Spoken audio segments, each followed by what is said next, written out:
Hey, how's everybody doing? Wyatt Hertz here, back with some more Homefront action from the OnLive game service. This time, we're looking at Crossroads, playing some team deathmatch with some Battle Commander on the side, and the gun in the hands, the scar-lmg, ACOG scope on there. We're looking at, in the infantry abilities, it's steady aim, quick draw, and blast wave. And before I came in here and started doing the comm, I did check the kit just to make sure those were the infantry abilities. And I was thinking to myself, I have the RPG launcher in there. I do love carrying the C4s, but I'm thinking maybe I'll swap out those C4s for this loadout in particular. I thought that it might work. Swap out the C4s for some EMP grenades. Swap out the blast wave for that EMP tactician, which will just decimate vehicles when they're EMP'd. So I'm thinking I may try that and probably throw it in a video at some point in the future and try and put it to use. Anyway, early on there, you saw me. I posted up on that scrapyard rooftop. Pulled in about 3 kills before I finally got put down by some sniper fire. And speaking of snipers, there's Genghis Khan on the top of the hill, just in a bad location, really exposed out there. And he does taste the steel of my blade for his poor choice in post-up positions. And there he is, spawning, coming right back to life. He does have Addy, backing him up with a fistful of grenades, and there they are. Bringing in the pain, bringing in the rain. They were well placed, they were far enough apart that they kept me scrambling back and forth, and they were close enough together to keep me pinched in behind that boulder, So good on him. He sends me to the next life, but I do spawn right back up on the hilltop. Obviously, the team is up here somewhere.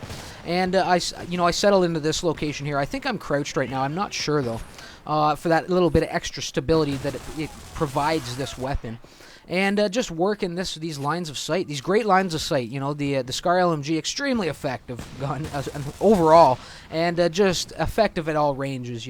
Really powerful at this ranges when you're on the ball with it. In fact, you don't even really necessarily have to be on the ball with this gun. You just have to be able to make the corrections in time, because it's that damn powerful. Anyway, you noticed I did put down Genghis one more time with a nice grenade across the way, and he will be creeping in here shortly. He will have abandoned the sniper kit. I think he was starting to get a little hot under the collar. Here he is, bringing out something a little more effective, a little more menacing perhaps, and tries to sneak up beneath me with a C4. And just luckily, he did cross my line of sight. I did peek up over the rock enough to put him down, but that'll be it. He's had enough. Out come the big guns. Here it is. Where is it, Genghis? Thank you, sir. There it is. Proximity launcher out on the shoulder. That's enough, Hertz. He said, that's enough. And sent me to the next left. Sent me packing. That's why it hurts, son. That's why it hurts. Those were his last words to me. That's the last thing I heard before I died. And anyway, into the air I come. And you know what? That can often, not all the time, but often, that can be signing your death warrant, son, when you kill me when I have enough BP for the scout. And this is one of those cases. I do have a good run up here. I will ride out the rest of the round in the sky. In fact, I do get put down by some Apache fire. However, by then I will have accumulated enough BP for a new scout and come right back in. And I will make him pay for grounding my bird. Now, some great spotting here by Carlos. Is sitting second seat in the scout. And just, you know what? I actually made pretty good work of the targets down there, despite seeing all those diamonds at once. And often when that happens, when I see all those targets lit up, I can never hit a goddamn thing.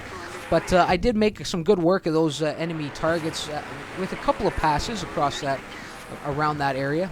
Now, I was taking a little bit of fire, so straight up into the clouds we go, and then straight back down to try and shake anybody's, make it a little bit more difficult for anybody to line up the proximity, the dumbfire missiles, and there's one right there, Gucci, Cheeky, I don't know. It looks Italian or something, not really sure, but whatever. That guy is notorious for having a proximity launcher on his shoulder almost at all times with the tac reload and the boomer. He'll be using it whether there's vehicles on the map or not. You see him with it on cul-de-sac constantly, so certainly he's one to watch out for when you are circling the skies. And of course, Genghis has been hunting me. He does have the proxy launchers with him, as he put me down earlier with one.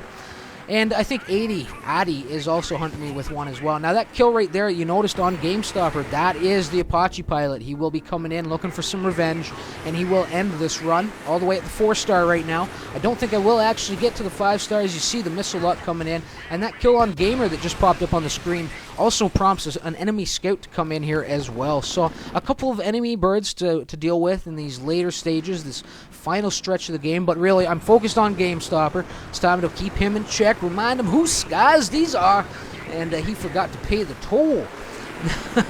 I don't know. Anyway, you can see I'm pretty persistent. I did see the scout in there as well, but I'm going to stick with GameStopper here, and he is ablaze. Finally, I do enough damage. Perhaps he had suffered from some from the ground as well, but I did enough damage to force him to take the coward's way out and try and parachute to safety. So a good round, really a walk away dominating performance for my team there, and a great round for me, 27-4, some good numbers, and some good players in here, so let's take a look at them as well. Aston Boy 46, spotlight player, good to see you here, sir. 16-2, sitting second only to my 27-4. Anton 12-4. Oh, here we go. Sharuk, this is for you. Actually, Emil, this is for you. Emil P, I guess. I don't know. 13-5. Been calling him Amy IP for, good lord, for months now. T God 10-1. That's a great KDR. I love to see that. Logan, that might have been some buzzard droning, however, but I'm not really sure. I can't say one way or the other. But great numbers, like I said. Logan Jinx, even Steven, 7-7, and Reach in there with a 5-5, even Steven. And things start to fall off a little bit there, but even the next two aren't too bad. GameStopper on the other side, really all that's worth mentioning over there. He did get the kill on me with the Apache, did ground my bird, end my flight, end my streak, so 9-6 for him. And like I said, that really is all that's worth mentioning over there. You know, a couple of guys. Genghis did get that one kill on me with the proximity launcher, and 80 down there near the bottom. Addy, I don't know. Not great numbers, but did have that great fistful of grenades sent my way to send me to the next life, at least once in the game, anyway. So, guys, thanks for tuning in. It's always appreciated when you do, and your ongoing support is. Goddamn, well, I love it. Anyway, I hope you enjoyed the vid. If you did, please do leave a like. As usual, leave a like or a comment. Subscribe to the channel if you haven't already. And until next time, remember why it hurts. And don't be too shy to just pipe up into the comments and say hello once in a while. I will try and get to them if you do. Until next time, guys, remember why it hurts. You know Genghis won't forget why it hurts. Later, guys.